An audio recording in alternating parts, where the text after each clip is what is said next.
나의 맘 받으소서.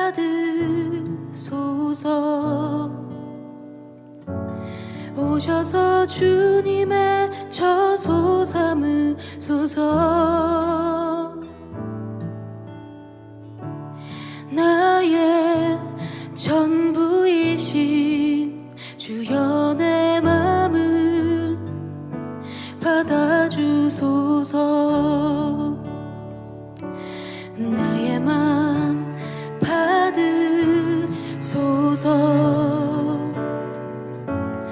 오셔서 주님의 처소 삼으소서.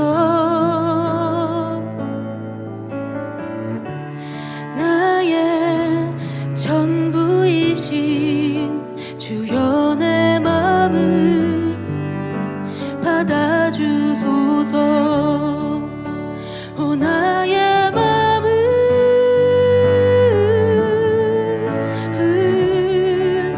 주님께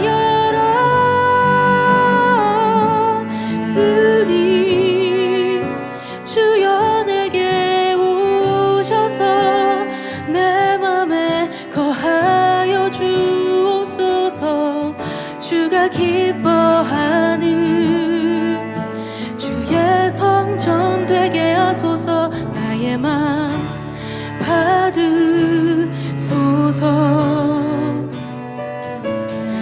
오셔서 주님의 처소 삼으소서.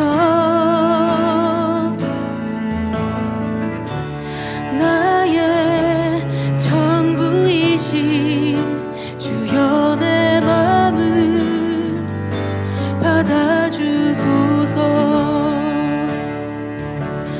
나의 맘 받으소서.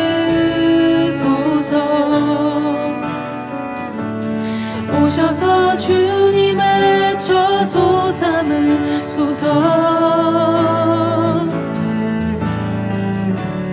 나의 전부이신 주여 내 맘을 받아주소서. 오 나의 맘을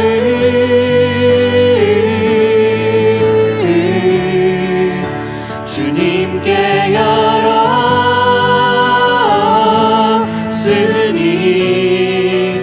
주여 내게 오셔서 내 맘에 거하여 주옵소서. 주가 기뻐하는 주의 전 되게 나의 맘을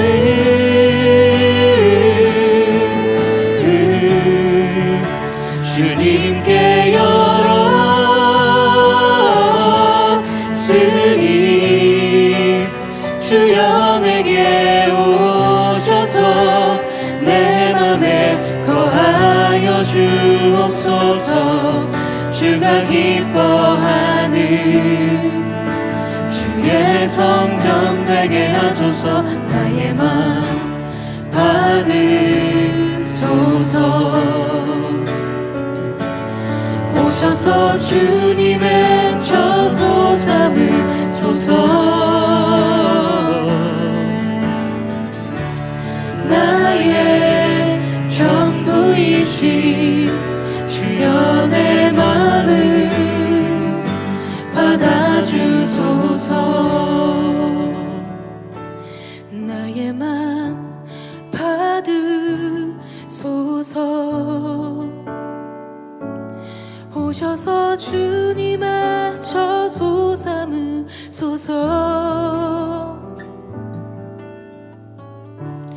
나의 전부이신 주여 내 맘을 받아주소서.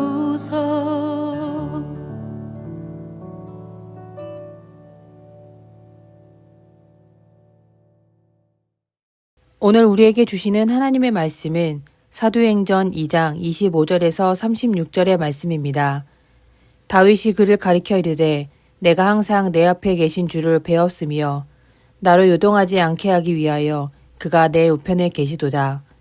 그러므로 내 마음이 기뻐하였고 내 혀도 즐거워하였으며 육체도 희망에 거하리니 이는 내 영혼을 음부에 버리지 아니하시며 주의 거룩한 자로 썩음을 당하지 않게 하실 것이미로다. 주께서 생명의 길을 내게 보이셨으니 주 앞에서 내게 기쁨이 충만하게 하시리로다 하였으므로 형제들아 내가 조상 다윗에 대하여 담대히 말할 수 있노니 다윗이 죽어 장사되어 그 묘가 오늘까지 우리 중에 있도다. 그는 선지자라. 하나님이 이미 맹세하사 그 자손 중에서 한 사람을 그 위에 앉게 하리라 하심을 알고 미리 본 고로 그리스도의 부활을 말하되 그가 음부에 버림이 되지 않고 그의 육신이 썩음을 당하지 아니하시리라 하더니 이 예수를 하나님이 살리신지라. 우리가 다 이 일의 증인이로다. 하나님이 오른손으로 예수를 높이심에 그가 약속하신 성령을 아버지께 받아서 너희가 보고 듣는 이것을 부어주셨느니라. 다윗은 하늘에 올라가지 못하였으나 친히 말하여 이르되 주께서 내 주에게 말씀하시기를 내가 내 원수로 내 발등산이 되게 하기까지 너는 내 우편에 앉아 있으라 하셨도다 하였으니 그런즉 이스라엘 온 집은 확실히 알지니 너희가 십자가에 못 박은 이 예수를 하나님이 주와 그리스도가 되게 하셨느니라 하니라. 아멘. 베드로는 다윗의 이야기를 통해 예수님을 소개합니다. 다윗의 후손으로 메시아가 온다는 것은 당시 널려 퍼져 있던 이야기이므로 사람들이 예수님께 관심을 가질 것을 알았기 때문입니다. 예수님의 십자가 희생과 부활을 목격한 베드로는 성경 전체를 예수님을 통해 읽을 수 있는 통찰력을 얻습니다. 예수님은 태초부터 하나님과 함께 하셨고 이미 사람의 창조와 삶에 관여하고 계셨습니다. 다윗의 후손으로 오신 것은 다윗의 영향력 아래 속한 것이 아니라 믿음의 사람 다윗을 통해 하나님의 뜻을 이룬다는 계시이자 축복이었습니다. 그러므로 예수님은 다윗의 자손이 아니라 다윗의 주인이셨습니다. 주인 되신 예수님께서 종의 몸으로 이 땅에 오셔서 모든 죄를 속량하시고 하나님의 구원을 이루셨습니다. 베드로는 성령의 임재를 통해 이러한 하나님의 계획을 이해하게 되었습니다. 지혜를 얻게 된 베드로는 이제 그 모든 계획을 유대인들에게 선포하였습니다. 성령께서 구원의 큰 그림을 베드로가 보도록 이끄셨습니다. 우리도 이러한 통찰력을 얻을 수 있습니다. 우리가 성령에 의지하여 성경을 읽을 때 성경은 2000년 전에 쓰여진 오래된 이야기에서 오늘 우리에게 하시는 하나님의 말씀으로 변화합니다. 오래전에 쓰여진 교훈집이 아니라 오늘 나의 삶의 길을 인도하시는 하나님의 뜻으로 내 삶의 기름 부음으로 나타납니다. 구약부터 신약까지 성경은 두 가지를 나타냅니다. 하나님께서 사람을 정말 사랑하셨다는 것과 그 사람을 구원하시기 위해 예수님을 보내셨다는 것입니다. 창세기부터 말라기까지 하나님은 끊임없이 구원을 이루려 하셨지만 사람의 죄성과 완악함은 죄가 죄를 낳는 반복되는 순환에 갇히고 맙니다. 하나님은 이 악한 죄의 고리를 끊고 영원한 구원을 이루기 위해 예수님을 보내셨습니다. 그러므로 구약의 모든 이야기는 예수님께 초점이 맞춰집니다. 상관없는 것 같아도 그저 역사 이야기인 것 같아도 예수님 없이는 그 이야기에 종결이 나지 않습니다. 예수님은 성경의 처음이자 마지막이시고 구원의 시작이며 끝이십니다. 그러므로 예수님을 만나면 모든 말씀이 이해되는 통찰력을 얻습니다. 우리는 이 통찰력을 영성이라 부릅니다. 영성 있는 삶을 살기를 바랍니다. 영성은 어떤 신비한 능력으로만 규정되지 않습니다. 예수님을 받아들이고 예수님을 따르며 예수를 통해 세상을 보는 눈을 갖는 것이 영성입니다. 오늘을 예수님과 동행하며 살기를 축복합니다. 예수님과 함께할 때 그의 가르침과 본이 되신 삶의 길이 우리의 인생길에서 빛으로 나타나길 축원합니다. 기도하겠습니다. 하나님, 우리의 삶을 지켜주옵소서. 동행하시고 이끄시며 우리를 옳은 길로 인도하여 주옵소서. 예수님을 영접하고 따르고 사랑하는 삶을 살기를 바랍니다. 연약한 우리 마음에 기름을 부으시고 충만한 은혜로 오늘을 살게 하옵소서. 예수의 눈과 마음으로 말씀을 보고 세상을 보게 하옵소서. 예수님의 이름으로 기도합니다. 아멘. 함께 기도하길 바랍니다.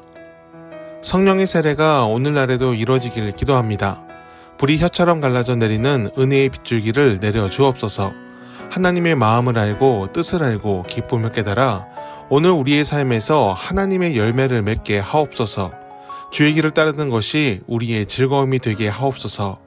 자녀들의 염려와 근심을 풀어 주옵소서. 세상 속에서 겪는 일들이 우리의 마음을 조여올 때 하나님의 위로를 얻게 하옵소서. 모세와 다윗 같은 하나님의 사람들이 얻었던 평안이 우리의 것이 되게 하옵소서. 문제를 두려워하지 말고 담대히 마주하며 주님과 함께 하나씩 풀어가게 하옵소서. 우리가 속한 세상을 위해 기도합니다. 사랑과 희망이 사라진 시대가 되지 않도록 하옵소서. 공정과 평등, 자유와 평화의 가치가 회복되게 하옵소서. 갈등을 조장하며 사회를 분열시키고 하나님의 공의를 굽게 하는 자들을 부끄럽게 하시고 주의 길로 행하며 정의와 긍휼을 베푸는 자들을 귀히 써주옵소서. 우리 더교회가 세상 속에서 역할을 하게 하옵소서. 은혜가 흐르는 축복의 통로로 쓰시고 세상을 위로하는 공동체가 되게 하옵소서. 예수께서 보이신 겸손과 긍휼을 따르며 마땅히 이뤄야 하는 정의를 놓치지 않게 하옵소서. 하늘의 상급을 바라며 오늘을 하나님의 사람으로 살도록 모든 성도들과 동행하여 주옵소서. 하나님이 말씀하시기를 말세에 내가 내 영을 모든 육체에 부어주리니 너희의 자녀들은 예언할 것이요 너희의 젊은이들은 환상을 보고 너희의 늙은이들은 꿈을 꾸리라. 주여 이 모든 일을 우리 가운데 속히 이루어 주옵소서.